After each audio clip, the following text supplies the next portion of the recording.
Shalom, queridos. Hoje, 6 de julho de 2025, estarei lendo Provérbios capítulo 6, de 1 a 6. E nesse trecho há um título: Advertência contra o servir de fiador. Então aqui refere-se especificamente a dinheiro. Filho meu, se ficaste por fiador do teu companheiro, e se te empenhaste ao estranho, estás enredado com o que dizem os teus lábios, estás preso com as palavras da tua boca. Agora, pois, faze isto, meu filho, e livra-te, pois caíste nas mãos do teu companheiro. Vai, prostra-te e importuna o teu companheiro. Não deis sono aos teus olhos, nem repouso às tuas pálpebras. Livra-te como a gazela da mão do caçador e como a ave da mão do passarinheiro.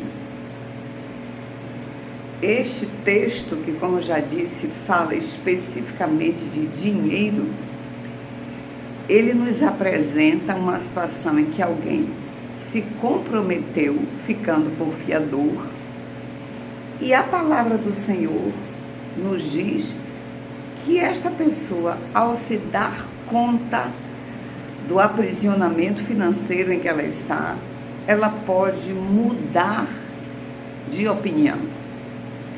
E eu quero, antes de discorrer sobre Provérbios, pensarmos em dois outros textos das Escrituras que parecem antagônicos com este aqui.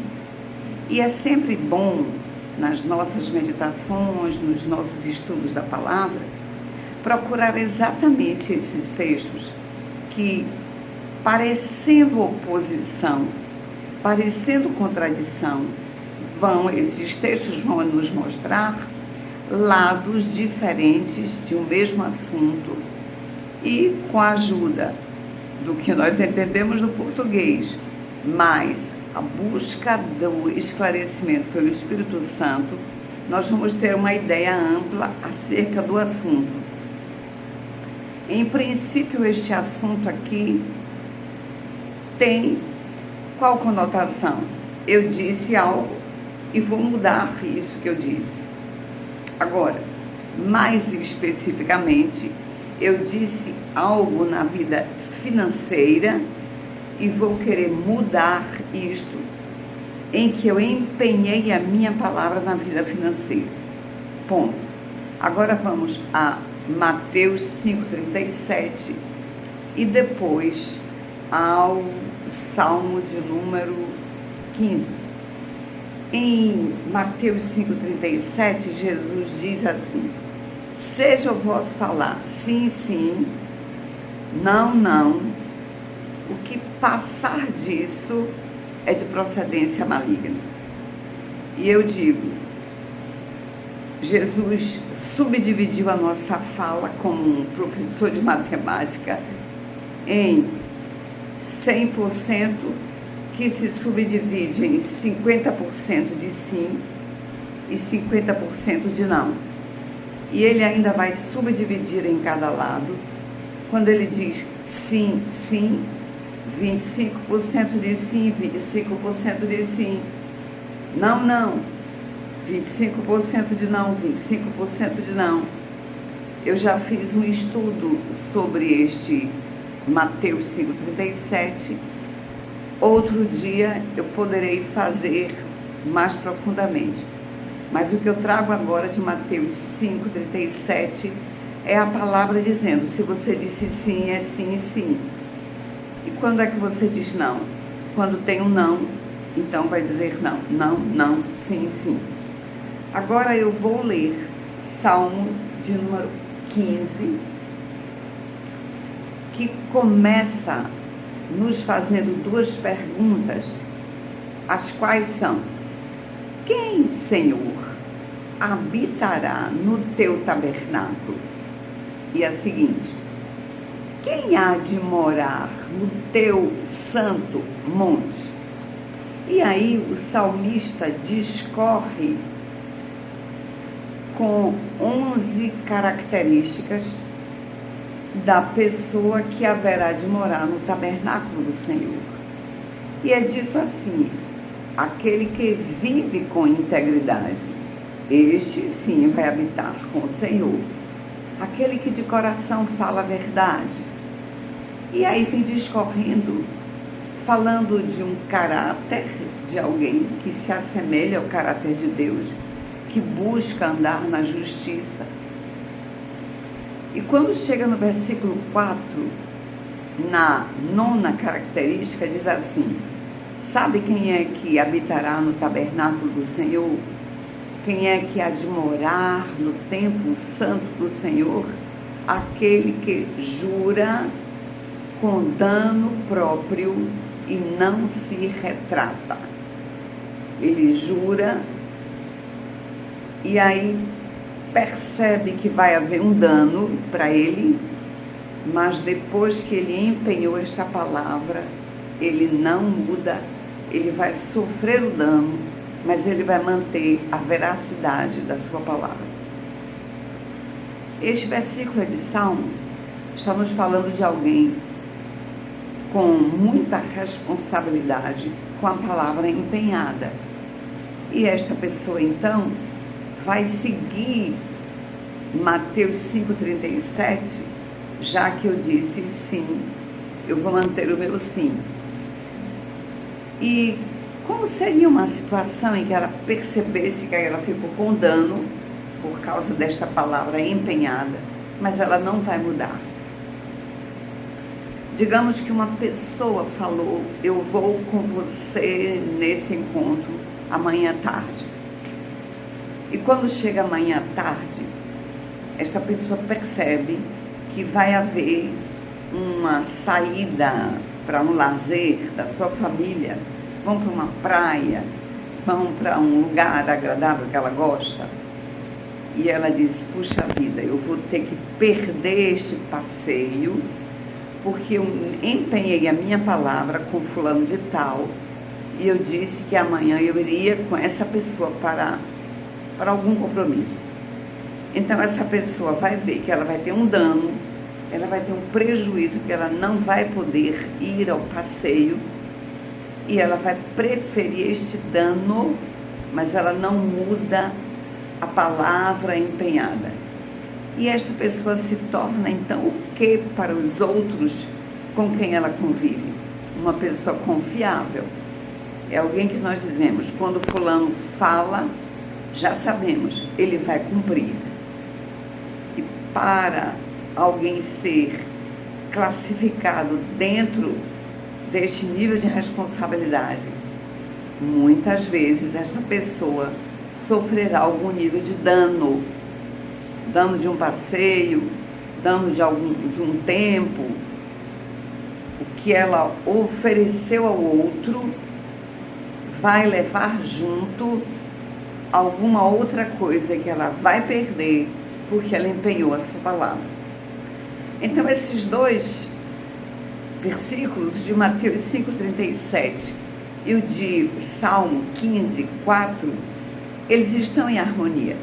Agora, o texto de Provérbios que eu li inicialmente, esse é o que parece chocar-se, é o que parece ser antagônico. Porque o Provérbio 6 diz: se você ficou confiador do seu companheiro e se empenhou estranho, você está enredado com o que dizem os teus lábios, exatamente o compromisso que você fez com a boca, com as palavras. Estás preso com as palavras da tua boca. E aí a própria palavra do Senhor diz: olha, você tem, sim, uma oportunidade de você ir à pessoa para mudar isto, porque isso aqui está falando especificamente de dinheiro. E nos é relatado aqui quão prejudicado esta pessoa vai ficar na área financeira, uma área onde não é simples perder quando nem se tem muito. Então, vamos observar em que situação ficou a pessoa que se colocou como fiador, mas percebe que está em maus lençóis. É dito assim: você está enredado de rede mesmo, você está preso. E a outra palavra seguinte usa exatamente a expressão preso. Você está enredado, você está preso. O versículo 3 diz: livra-te. Novamente vem a ideia de prisão, da qual você precisa se livrar. Depois diz: caíste nas mãos do companheiro. Ora, uma queda não é nada agradável, é algo que não lhe deixa com liberdade. E aí diz assim: livra-te, novamente o verbo livrar. Livra-te, olha com que intensidade, como a gazela da mão do caçador. Imagina o que o caçador quer fazer com a gazela. Ele vai caçá-la para abatê-la, para matá-la, para comê-la, para vender a carne dela.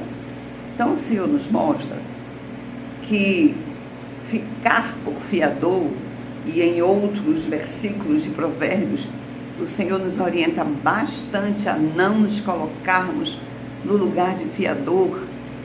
E não é simples, porque às vezes você tem um amigo que lhe pede, um parente que lhe pede, e você precisa dizer não, porque o Senhor orienta que eu não seja fiador, porque a pessoa que nos pede a fiança, que me pede: Ivone, você poderia ser fiador para mim?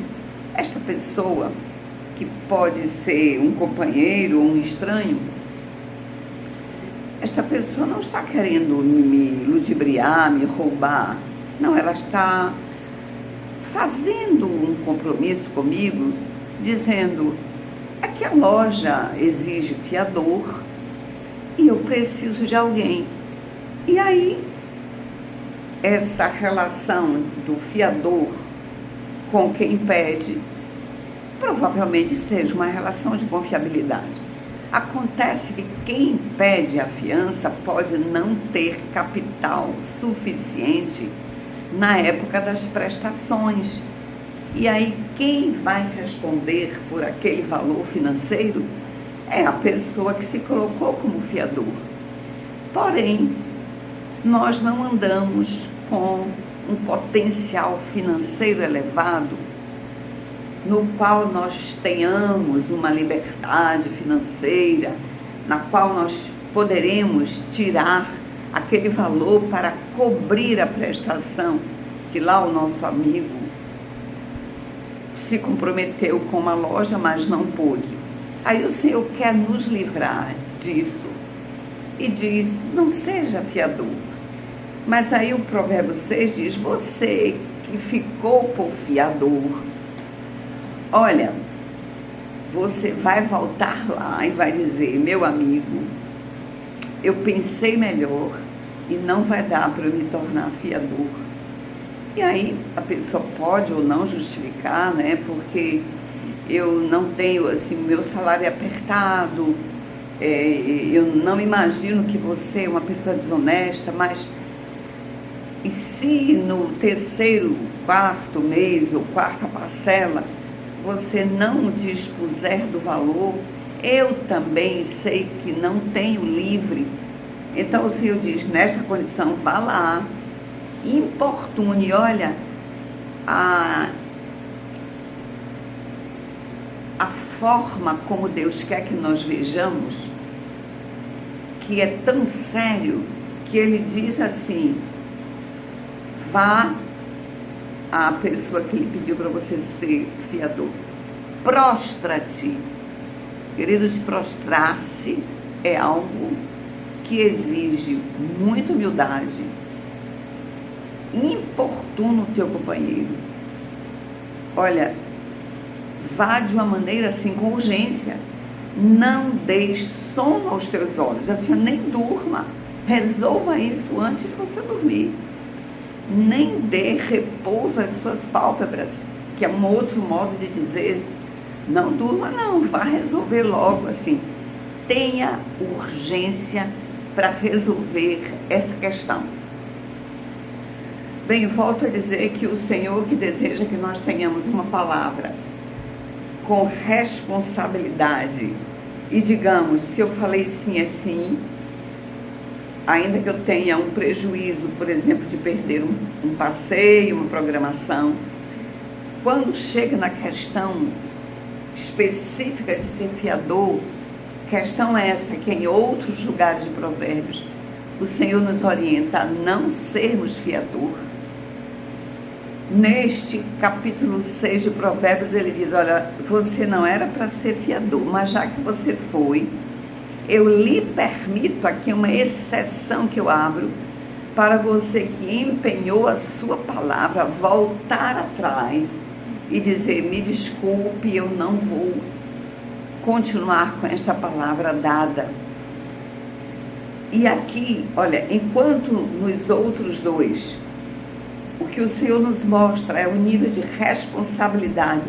Se eu disse que ia amanhã fazer uma visita com uma pessoa e depois eu fico sabendo que vai ter um passeio que eu deveria ir, a Bíblia diz, não, você vai com o dano deste passeio, você vai para a visita mantendo a sua palavra. Aí o Senhor está nos mostrando um caráter de integridade, de veracidade, de honestidade. Mas quando chega na questão de fiador, Deus abre uma exceção e diz, neste aspecto, você vai, ao invés de ser a pessoa responsável, você vai agora ser a pessoa humilde, que vai usar um nível de humildade tal que você vai se prostrar. Esse se prostrar aí, que nós poderíamos pensar ajoelhar, seria de fato demonstrar para o outro um quebrantamento, seria assim uma súplica, por favor, me desculpe, eu não deveria ter feito, eu criei expectativa em você, mas a Bíblia me orienta que eu não devo ser fiador, me desculpe, querido, querida, eu preciso que você me perdoe e me livre deste compromisso.